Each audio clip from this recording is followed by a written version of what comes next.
Aude, 4 enfants qui ont 10 ans, 8 ans, 5 ans et 7 mois.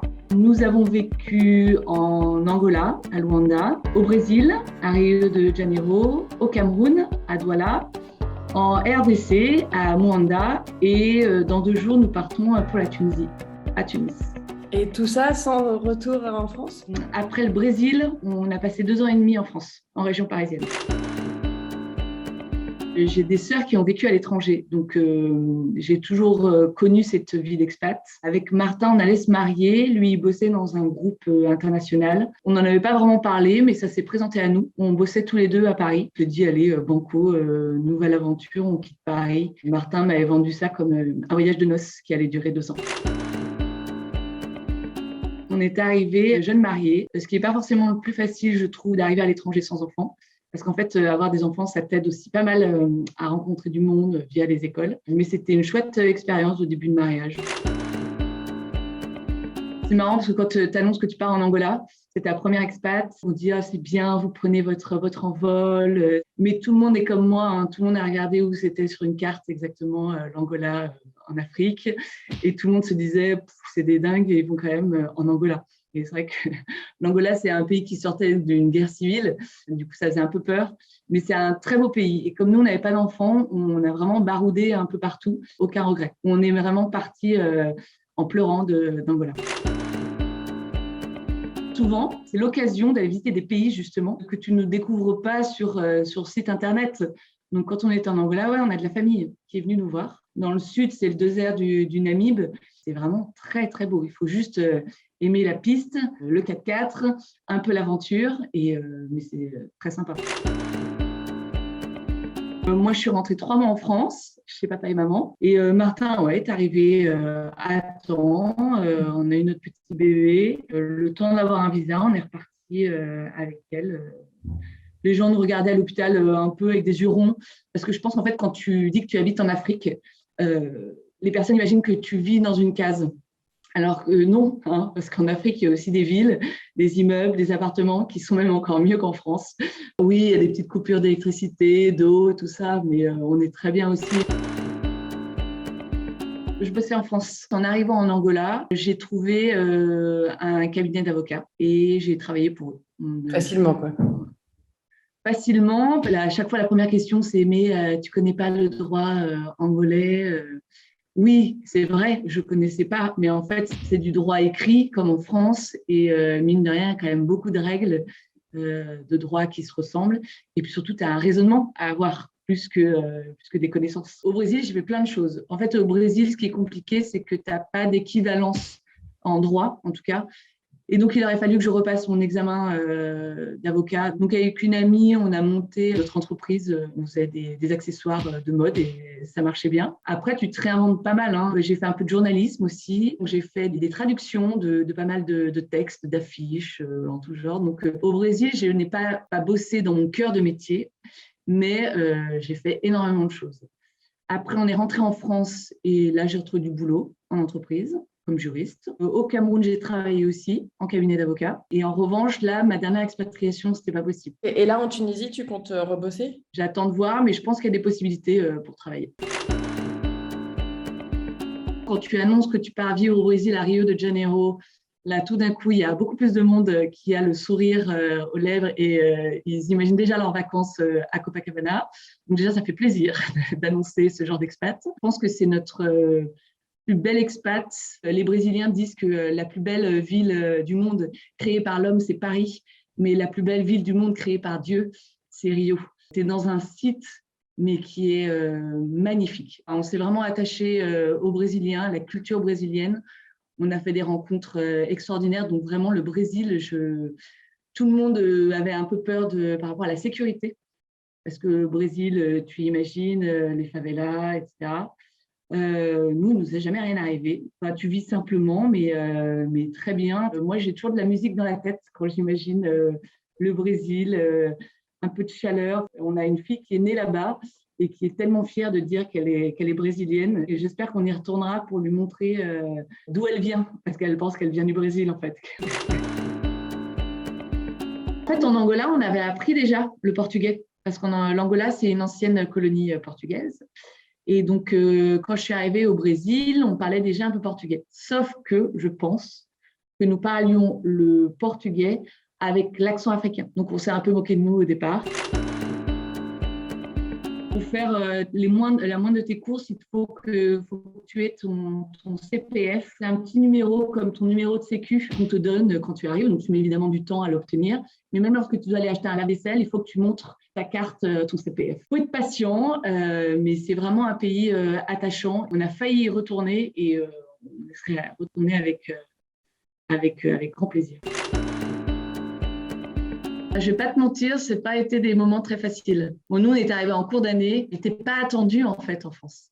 Ce n'est pas comme à l'étranger où tu as toujours le café. En France, il y avait une association des anciens expats que j'avais contactée. Il me dit, viens prendre un café. J'ai dit, mais en fait, moi, je suis avec ma fille qui n'est pas encore scolarisée. Est-ce que je peux venir avec elle? Et au bout de 3 jours, elle m'avait envoyé un mail. Elle me dit, écoute, après délibération, on a décidé que tu ne pourrais pas venir avec ta fille. Ça m'avait un petit peu refroidi. Donc, le retour, oui, un petit peu douloureux. Après, on était heureux de retrouver des amis, de retrouver nos familles, de retrouver la France, parce qu'on adore la France, mais ça a été quand même un moment un peu douloureux. Je connaissais déjà le Cameroun, parce que j'avais de la famille qui avait vécu là-bas, et j'étais déjà allée au Cameroun.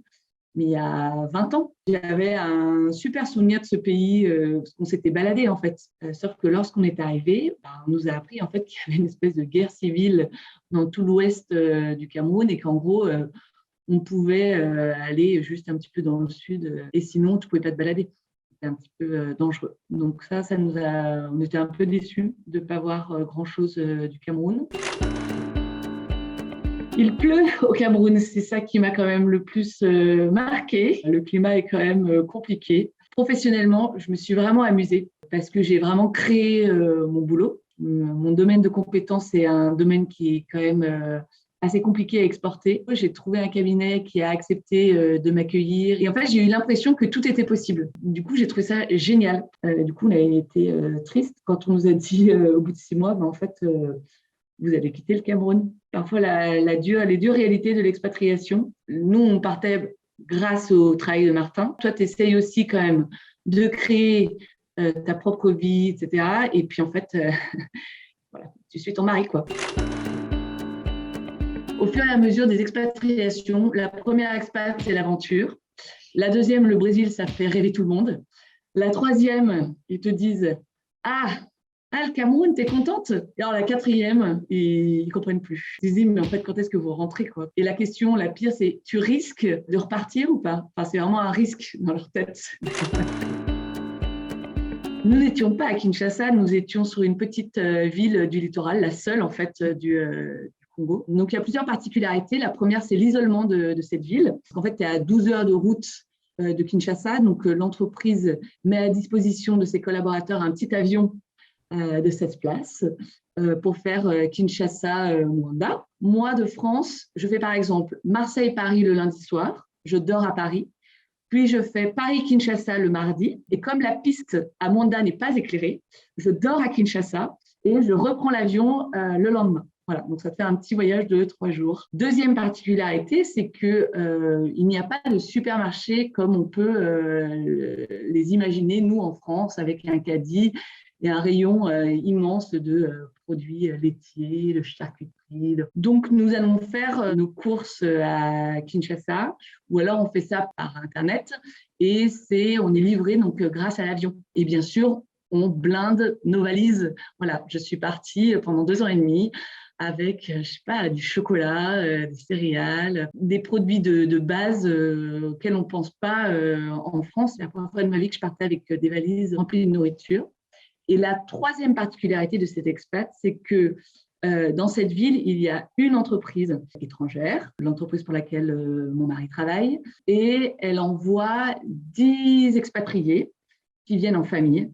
Et donc, ces 10 expatriés, avec leurs femmes et leurs enfants, ce sont tes amis pour 2 ans et demi. C'est vraiment ce qu'on appelle l'avenue de la plage. C'est une petite avenue où tu as la plupart des maisons, la majorité des maisons des expats, avec l'école, la piscine. Le vendredi soir, il y a un barbecue qui est organisé pour toutes les familles. L'expatriation, c'est génial parce qu'en fait, tu es amené à rencontrer des gens que tu n'aurais pas rencontrés en France. Clairement, en France, tu es avec les gens qui te ressemblent, qui ont le même âge que toi, qui ont le même profil. Et en expatriation, non. C'est vraiment riche pour ça, c'est que tu vas rencontrer des gens que voilà, tu n'aurais pas eu l'occasion de rencontrer en France.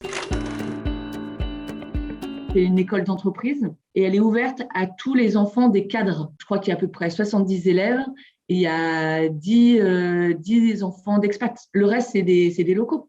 Et les professeurs aussi, la majorité, c'est des locaux. Nos enfants, ils se voient à l'école. Il y a 2 activités en dehors, c'est la piscine, le tennis. Ils se voient là, ils se voient tout le temps. Les enfants ont adoré. Mais en fait, c'est un paradis pour eux. La plus grosse classe, ils sont 9. Ils ont une petite école hyper mignonne avec vue sur la mer, des palmiers. Leur monde affectif, il est hyper réduit et c'est hyper rassurant pour eux. Alors, de temps en temps, ils sont contents de voir d'autres enfants quand ils rentrent en France. Mais en fait, il y a vraiment des liens qui se créent qui sont assez forts et entre tous les âges. Ça va de 10 jusqu'à 2 ans. Celui de 10 ans va pouvoir jouer avec celui de 2 ans. On n'est plus par catégorie d'âge, en fait, parce qu'on est tellement peu. Et donc, les enfants, c'était très dur pour eux de quitter Moanda. Pour les vacances d'avril, on est rentré avec les enfants, avec Martin. On a passé 15 jours ici. Après, Martin est reparti avec les enfants. Et moi, je suis restée en France toute seule. Le 11 juin, il est arrivé en France. Ça faisait 5 semaines qu'on était séparés. Et Joseph est né le 12 juin. Ça faisait quand même très longtemps que je n'avais pas eu de temps pour moi seule. Mais oui, à la fin, tu as envie de les retrouver. Hein. En plus, c'est le genre de moment où tu as envie d'être entouré avec ton mari, avec tes enfants. Et puis ça aurait duré 2 semaines, ça aurait été aussi bien. On avait décidé ça, c'est parce que les enfants, comme ça, pouvaient aller à l'école. Ils étaient occupés, scolarisés, parce qu'avec moi en France, ça aurait été, j'aurais pu les remettre dans une école, mais pour 1 mois et demi, ça avait pas de sens. Avant le Covid, on passait l'avion, on n'allait pas à Kinshasa, on passait par Pointe-Noire, qui est dans l'autre Congo. On met 20 minutes pour aller à Pointe-Noire en avion et plus d'1 heure pour aller à Kinshasa. Sachant que Kinshasa, après, une fois que tu es à l'aéroport, tu peux mettre facilement 2-3 heures pour aller dans le centre de Kinshasa. C'est une ville où il y a 14 millions d'habitants. Je n'avais jamais vu ça de ma vie. C'est vraiment, mais un bordel, mais c'est dingue. Et ensuite, c'est poser la question, parce qu'on était quand même assez isolés. Je crois qu'ils avaient imaginé des plans pour nous évacuer, mais limite en canoë, pour nous emmener sur une plateforme. Enfin, c'était complètement ubuesque. Notre inquiétude aussi, tu te retournes facilement contre les étrangers. On a eu des petits soucis. T'as un bus à Kinshasa qui s'est fait caillasser. Des gens de l'entreprise qui allaient prendre l'avion. Et en gros, nous, on se faisait traiter de coronavirus. C'est plus pour ça que les familles sont parties. Nos maris sont restés travailler à Moanda. J'ai encore l'image en tête de tous nos maris dans l'aéroport, parce que l'aéroport de Moanda, c'est un hangar amélioré. Hein. Ils étaient tous devant la porte là et ils nous faisaient au revoir. Et c'est horrible parce qu'on ne savait pas. En fait, oui, après coup, on s'est revus 3 mois après, quoi. Donc, c'était un peu long. En fait, au départ, on devait partir au Brésil. Donc là, notre fille Victoire était contente qu'elle rentrait chez elle, dans son pays. Et donc finalement, quand on leur a dit qu'il n'y avait plus de Brésil, qu'on ne savait pas ce qui allait se passer, notre fille aînée, elle nous dit non, mais on part quand même à l'étranger.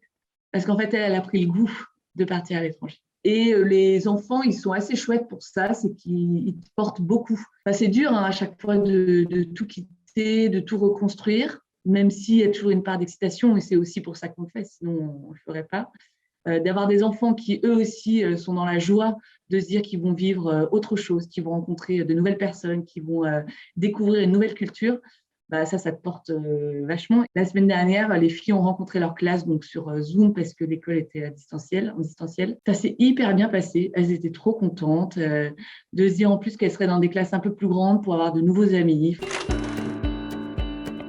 En cours d'année, tout le monde a lancé son année. Après, à l'étranger, je pense que c'est un peu différent parce que tu as des mouvements et du coup, tu es malgré tout toujours attendu. Là, toi, j'ai eu 3 contacts avec 3 personnes différentes et à chaque fois, c'est si tu as besoin de quoi que ce soit, tu m'appelles et je sais que je peux vraiment le faire.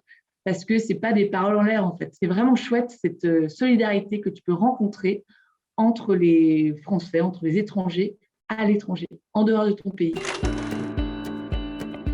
Une aventure familiale, humaine, qui est remplie de patience. Il ne faut pas oublier d'où tu viens, mais tu laisses de côté tous tes référents. Tu découvres une autre façon de vivre, une autre façon même d'être, parce qu'en fait, ça révèle tellement de choses sur ta personnalité.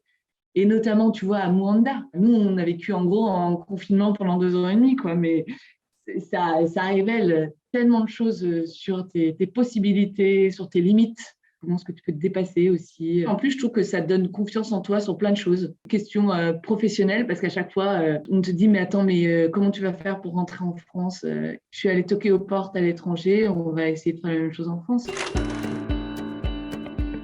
Le plus chouette, c'est les rencontres que tu vas faire, vraiment, partout où tu seras. Le plus compliqué, c'est l'éloignement de ta famille lorsque tu as des parents qui vieillissent, tes amis qui, normal, continuent à vivre. C'est pas qu'ils t'oublient, c'est que ils vivent leur vie, mais sans toi, et tu fais moins partie de leur projet de week-end. Voilà. Et c'est l'éloignement. Je trouve qu'il peut être dur. C'est de vivre pleinement ta vie sur place. Le conseil aussi, c'est de ne pas oublier la France. Je trouve qu'on entend beaucoup d'expats qui dénigrent un peu la France, tu sais, qui disent la France c'est nul, tout ça. Moi, j'adore la France et je suis trop contente de revenir en France. Et un jour, je pense vraiment, on reviendra vivre en France.